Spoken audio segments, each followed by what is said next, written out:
Hello guys, আসসালামু আলাইকুম, welcome my new blog. তো আজকে আমরা চলে আসলাম সবাই মিলে চিটাগাঙ্গের চিড়িয়াখানায়। আজকে আমি আমার ব্লগের মাধ্যমে আপনাদের দেখাবো বাঘ, ভাল্লুক, সাপ, কচ্ছপ, ময়ূর, আরো অনেক কিছুই। এই চিড়িয়াখানাতে পাহাড় পর্বত আপনাদেরকে দেখাবো। তো সম্পূর্ণ ভিডিওটি দেখতে থাকুন না টেনে। আর আমার ভিডিওটি ভালো লাগলে একটি লাইক দেন। প্রথমত পাহাড়তলি থেকে ফজলেক পর্যন্ত আমরা একটা সিএনজি ভাড়া করছি, আর এই হচ্ছে ফজলেকের গেট। এখান দিয়ে কিছুক্ষণ আসার পরে আমরা একদম চলে আসলাম ফজলেকের সামনে। এই সিএনজিতে আছি আমরা তিনজন, আর বাকি তিনজন হচ্ছে আমার ভাই, ভাবি, ভাতিজা, ওরা পরে সিএনজিতে করে আসতেছে। এই হচ্ছে ফজলেক, আমি একটু ভিডিও করে নিলাম। আর এদিকে হচ্ছে চিড়িয়াখানা, চট্টগ্রাম চিড়িয়াখানা। এদিকে আমার ভাই এবং মিহির চলে আসলো তার আম্মু সহ। চিড়িয়াখানার বাইরের যে দৃশ্যগুলো সেগুলো আমি একটু ভিডিও করে নিলাম। এই হচ্ছে চিড়িয়াখানার আশেপাশ।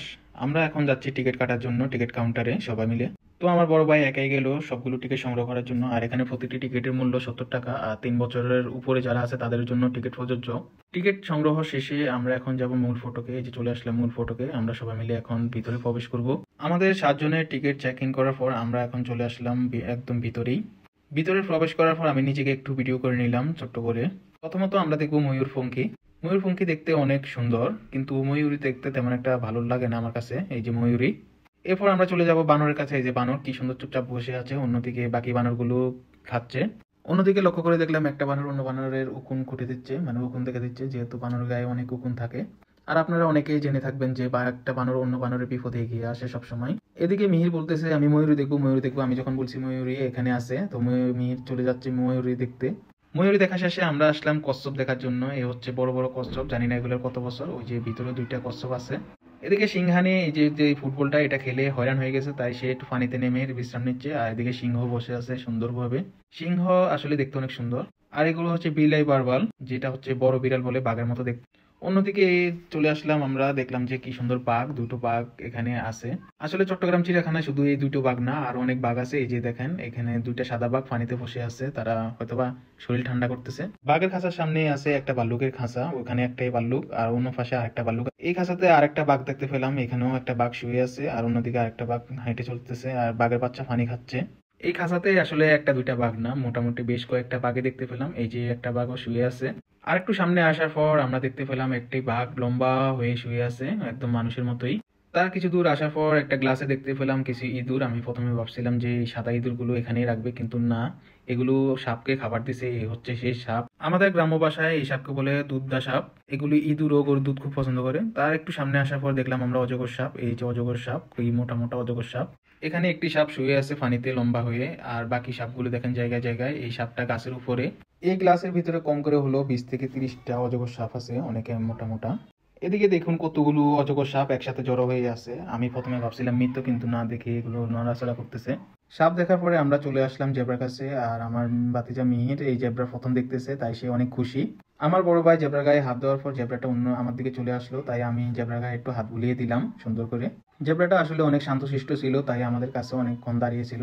জেব্রার খাঁচার অপোজিট পাশে আছে হরিণের খাঁচা, আর এখানে অনেকগুলো হরিণ একসাথে হয়ে ঘাস খাচ্ছে। হরিণগুলো দেখতে আসলে অনেকটাই সুন্দর, এবং কি অনেক শান্তশিষ্ট, সবাই একসাথে মিলেমিশে ঘাস খাচ্ছে।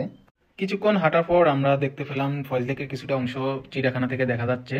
তাই আমিও একটু আগ্রহ করে ভিডিও করে নিলাম ফজলেকের যে এরিয়াটা, যেহেতু আমরা ফজলেকে এখনো প্রবেশ করি নাই। তো চিড়িয়াখানা থেকে কিছুটা অংশ দেখা যাচ্ছে। ফজলেকের ভিতরে যে চরকি আছে সেটাও আমরা দেখতে পেলাম এখান থেকে। আর এদিকে হচ্ছে যে পুকুর, এখানে বোট রাইড করে সবাই। এখন আমরা দেখবো ইগল পাখি। এই হচ্ছে ইগল পাখি, এটা মনে হয়তো গোসল করছে। আর এই যে উপরে অনেকগুলো ইগল পাখি আছে এখানে। এই ইগল পাখিগুলো যদিও বেশি একটা বড় না, তারপর অনেক সুন্দর দেখা যাচ্ছে। এগুলো হচ্ছে শকুন, আর মানুষ যে বলে শকুনের দোয়া গরু মরে না, সেই শকুনগুলো। এই পাখিগুলোর নাম আমার অজানা, কিন্তু দেখতে অনেক সুন্দর সুন্দর। এগুলো প্রায় টিয়া পাখির মতো দেখতে, সম্ভবত ম্যাকপাই নাকি পাখি, আমি সঠিক মনে নেই। এদিকে 2টো পাখি একদম নিচে চলে আসলো, তাই আমি একটু ভিডিও করে নিলাম তাদেরকে। এই হচ্ছে হনুমান, হনুমান বসে আছে। আর এদিকে হচ্ছে ঘোড়া, আমি ঘোড়াগুলো দেখে দিলাম। আমরা এখন যেখানে আসছি সেখানে দেখলাম যে টিয়া পাখির খাঁচা। এই হচ্ছে একটা টিয়া পাখি, কি সুন্দর। টিয়া পাখির একদম কাছে আমি ক্যামেরা নিয়ে গেলাম, কিন্তু টিয়া পাখিটি উড়াল দিচ্ছে না। টিয়া পাখি দেখার পরে এখন আমরা সবাই যাব পাহাড়ের উপরে। তো পাহাড়ের উপরে যাওয়ার জন্য আমরা সবাই হাঁটতেছি উপরের দিকে। আর এখানে যেহেতু সিঁড়ি আছে, তো আমাদের পাহাড়ে ওঠার জন্য অতটা কষ্টও হয়নি। আমরা আস্তে আস্তে 1 ধাপ 2 ধাপ করে সিঁড়ি দিয়ে উঠতেছি উপরে। উঠতে উঠতে আমরা প্রায় অর্ধেক চলে এসেছি। অর্ধেক আসার পর আমি কিছুটা ভিডিও করে নিলাম। এই যে উপরে আমরা উঠতেছি আস্তে আস্তে, আর একটু উঠলে আমরা একদম পাহাড়ের উপরে উঠে যাব। আর চট্টগ্রাম চিড়িয়াখানায় বাঘ, ভাল্লুক, হরিণ দেখার পরেও যদি আপনি একটু পাহাড়ে উঠতে পারেন, তাহলে আপনার কাছে কেমন লাগবে সেটা অবশ্যই আমাদের কমেন্ট বক্সে জানাবেন। আমি পাহাড়ের উপর থেকে এই যে একটা টিলা দেখা যাচ্ছে, সেই টিলাও একটু ভিডিও করে নিলাম। ওদিকে হচ্ছে আরেকটা পাহাড়, উঁচু পাহাড়, যদিও সেখানে ওঠার জন্য কোনো সিঁড়ি ব্যবস্থা নেই, কষ্ট করে উঠতে হবে। আর এই হচ্ছে সিঁড়ি, পাহাড়ের উপর দিয়ে চিড়িয়াখানার ভিতরে সিঁড়িগুলোর দুই পাশেই হচ্ছে রেলিং, যাতে মানুষ না পড়ে। আমি নিচেকেও একটু ভিডিও করে নিলাম সিঁড়ির উপরে। সিঁড়িগুলো এদিক থেকে নেমে গিয়ে মাঝখান থেকে আবার উপরের দিকে উঠে গেছে, যেহেতু পাহাড় যেরকম ঢালু সেরকমই তারা সিঁড়িগুলো তৈরি করছে। আর পাহাড়ের উপর থেকে আমি নিচে লক্ষ্য করে দেখলাম যে এখানে দেখা যাচ্ছে যে একটা বন্য পশু। আর একটু সামনে যাওয়ার পর আমরা পিছনে দেখতে পেলাম শুধু লাল সিঁড়ি, কিন্তু এদিকে হচ্ছে বিভিন্ন কালারের সিঁড়ি, এগুলো বিভিন্ন কালার দিয়ে ডিজাইন করা। আজকের পরিবেশটা অনেক সুন্দর, আকাশটাও মেঘলা মেঘলা, তাই বেশি একটা গরম পড়েনি, আমাদের ঘুরতে অনেক সুবিধা হয়েছে। নিচে আসার পরে এই যে উপরের দিকে আমি একটু ভিডিও করলাম, আর এই হচ্ছে নিচের দিকে সাইডে দেখলাম একটা পাহাড়, তাই এটাও ভিডিও করে নিলাম, এই ছোট্ট পাহাড়টা। নিচে আসার পরে আমরা দেখতে পেলাম এখানে কিছু উট পাখি রাখা আছে, তাই আমরাও আগ্রহ করে ওই উট পাখিগুলো দেখতেছি।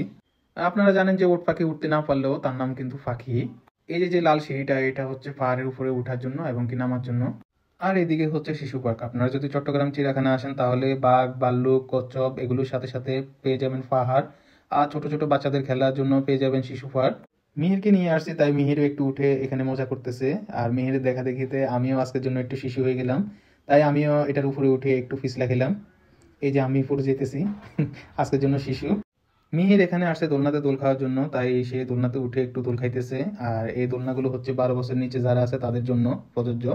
এর পাশে আছে দোলনা, যেখানে 12 বছরের উপরে যারা আছে তাদের জন্য দোলনার ব্যবস্থা করা আছে, তাই আমি একটু দোল খেয়ে নিলাম। মিহির নাকি ওই দোলনাতে উঠে তার ভালো লাগেনি, তাই সে আমাদের যেই 12 বছর উপরে যাদের দোলনা আছে ওখানে এসে দোল খাইতেছে। এদিকে আমার বাগ্নি শারমিন তার মেয়েকে দোল খাওয়াইতেছে। আর এ হচ্ছে দোলনাতে দোলে সবাই এখানে এসে ছবি তুলতেছে, কেউ ভিডিও করতেছে। আর এটা হচ্ছে শিশু পার্কের মাঠ। এদিকে বুড়ো হতে শিশু সবাই একসাথে দোল খাচ্ছে আর আনন্দ করতেছে। এখন আমরা চলে আসলাম শিশু পার্ক থেকে চিড়িয়াখানায়। আর এটা হচ্ছে সেই পাখি, যে পাখি অনেক বড় বড় মাছ একবারে গিলে ফেলতে পারে। আসলে পাখিটার নাম আমার একদম অজানা। এদিকে হচ্ছে শিয়াল মশাই, তো শিয়াল মশাইরে এখানে কি জানি খাচ্ছে, আমি দেখতেছি যে আসলে কিছুই নেই, কিন্তু সেই খাবার পান করতেছে। এটা হচ্ছে ওই পাখি থেকে আর একটু বড়, এগুলো হচ্ছে আলাদা করে রাখা, এগুলো এই পাশে। আর এই যে দেখেন, এটা মনে হয় পুরুষ, ওটা মহিলা। এরপর আমরা চলে আসলাম ক্যাঙ্গারু দেখার জন্য। এই হচ্ছে ক্যাঙ্গারু, ক্যাঙ্গারু শুধু একটি দেখা যাচ্ছে, আর একটা কোথায় আমরা জানি না। তারপরে এদিকেও আছে উট পাখি, এখানেও উট পাখি আছে অনেক বড় বড়। চিড়িয়াখানার সাথে যেগুলো ওগুলো একটু ছোট, আর এটা বড়।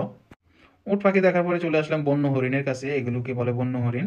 আপনারা অবশ্যই দেখে থাকবেন। আর এদিকে মিহির বন্য হরিণকে বাঁশ পাতা খাওয়াচ্ছে। বন্য হরিণও কি সুন্দর করে বাঁশ পাতা খাচ্ছে। আমি একটু বন্য হরিণের সাথে ভিডিও করলাম, আর আমিও অনেক খুশি আজকে ঘুরতে এসে। অনেক ঘোরাঘুরির পর আমরা যাওয়ার পথে আবার শকুনের কাছে আসলাম, এই শকুনের একটু ভিডিও করে নিলাম। তারপর আবার গেলাম অজগর সাপের কাছে, গিয়ে দেখলাম একটি অজগর সাপ তার মাথা উঁচু করে রাখছে। আর এদিকে অনেকগুলো সাপ একসাথে জড়ো হয়ে আছে, এই যে দেখেন সে মাথা উঁচু করে আছে। অজগর সাপ দেখার পরে আমরা আরেকটি নতুন সাপ দেখতে পেলাম, এই হচ্ছে একটি নতুন সাপ। এই সাপটার নাম আমি জানি না, এটার নাম কি সাপ। সাপ দেখার পরে আবার আমরা সামনে গিয়ে দেখলাম এরা বাঘের সাথে ছবি তুলতেছে, তাই আমিও একটা ছবি তুলে নিলাম। আর প্রথমে তো একটু ভিডিও করে নিলাম এই বাঘটার। বাঘটা যেহেতু একদম খাঁচার সামনাসামনি, তো আমিও সামনাসামনি একটু ভিডিও করে নিলাম কাছ থেকে। দেখেন বাঘের একদম পুরো শরীর দেখা যাচ্ছে। আর এই যে দেখেন, এটা হচ্ছে একটা বেজি। কিছুটা যাওয়ার পরে দেখতে পেলাম যে দুটি বাঘের বাচ্চা তার মায়ের বুকে দুধ পান করছে। তো আমিও একটু ভিডিও করে নিলাম যে বাঘের বাচ্চা যখন দুধ খায় তা আমরা কখনো দেখি নাই সরাসরি, তো এই সর্বপ্রথম দেখার কারণে আমিও একটু ভিডিও করে নিলাম। অন্যদিকে আরো একটি বাঘের বাচ্চা চলে আসলো এখানে, আর বাঘটি তার পা দিয়ে হালকা করে সরিয়ে দিল তাকে। এখন সে পিছনে যাইতেছে, সম্ভবত এই যে বাঘের পিঠে উঠতেছে। কিন্তু সে চেষ্টা করতেছে যে অন্য একটি শাবককে সরিয়ে সে দুধ খাওয়ার জন্য। সম্ভবত ওই দুটি বাঘের বাচ্চা যদিও লালসা, কিন্তু এই বাঘের বাচ্চাটি হচ্ছে সাদা। এখন এই যে অন্য একটি শাবক চলে আসলো আবার পিছনে, দেখুন বাঘটি আমার দিকে তাকিয়ে আছে। এদিকে বাঘটি শান্তশিষ্ট ভাবে বসে আছে, আর অন্যদিকে দুইটি শাবক পিছন থেকে খেলা করতেছে। অবশেষে একটি শাবক এখান থেকে চলে যাচ্ছে, এবং কি অলরেডি চলে গেছে সে। অন্যদিকে আরো একটি শাবক এখনো দুধ খেয়ে যাচ্ছে, সম্ভবত তার তৃষ্ণা মেটেনি। এরপরে আবার আমরা দেখতে পেলাম যে একটি শাবক আরেকটি শাবকের সাথে কি সুন্দর করে খেলা করতেছে। আপনাদের প্রথম দেখায় মনে হবে যে তারা মারামারি করতেছে, আসলে না, তারা খেলা করতেছে। কারো বাড়িতে যদি বিড়ালের বাচ্চা থাকে তাহলে দেখবেন অবশ্যই এইরকম ভাবেই খেলা করে। এদিকে একটি বাঘ খাঁচার উপরে বসে একদম অসহায়ের মতো তাকিয়ে আছে, মনে হয় সেই অসহায়। বাঘ দেখার পরে আমরা এই যে দেখলাম এগুলো ছাগলের মতো দেখতে প্রায়, কিন্তু এগুলোর নাম আমার অজানা। এখান থেকে দেখা যাচ্ছে দুইটা জলহস্তি, আর জলহস্তির পাশে একটি বল রাখা আছে, সম্ভবত এটা দিয়ে তারা খেলা করে। এই একটা জলহস্তি, আর একটা জলহস্তি মাথা নিচে দিয়ে রাখছে পানির ভিতরে। এখান থেকে দেখা যাচ্ছে ফয়েজ লেক, আর ফয়েজ লেকের ভিতরটা কিছু অংশ। আমরা আবার চলে আসলাম একদম মেন গেটের সামনে, যেখানে ময়ূর রাখা আছে প্রথম ঢোকার পর। আর এখানে লেখা আছে এবিআর চট্টগ্রাম চিড়িয়াখানা এবিআর শুভ উদ্বোধন করেন মোহাম্মদ ইলিয়াস হোসেন, আর হচ্ছে জনাব ফয়েজ আহমেদ, যার নামে ফয়েজ লেক। আর আমিও একটু ভিডিও করে নিলাম শেষ মুহূর্তে। এখন প্রায় সন্ধ্যা হয়ে গেছে, তাই আমরাও সবাই মিলে চিড়িয়াখানা থেকে বের হয়ে যাচ্ছি। এই যে আমাদের সবাই এখন এখান থেকে বের হয়ে গেছে। বের হওয়ার পর মিহির এখান থেকে একটি বেলুন কিনলো, আর তার নাকি বেলুন অনেক ভালো লাগে। অন্যদিকে সাবিহা ও মিহিরের দেখা দেখে আরেকটি বেলুন কিনলো। তো আজকে আমরা চিড়িয়াখানায় যে ঘুরলাম, ভিডিও করলাম, আপনাদের কাছে কেমন লাগলো অবশ্যই কমেন্ট করে জানাবেন। আর এরকম আরো ভিডিও পেতে আমার পেজটি অবশ্যই ফলো দিয়ে রাখবেন। সবাই ভালো থাকবেন, সুস্থ থাকবেন, আল্লাহ হাফেজ।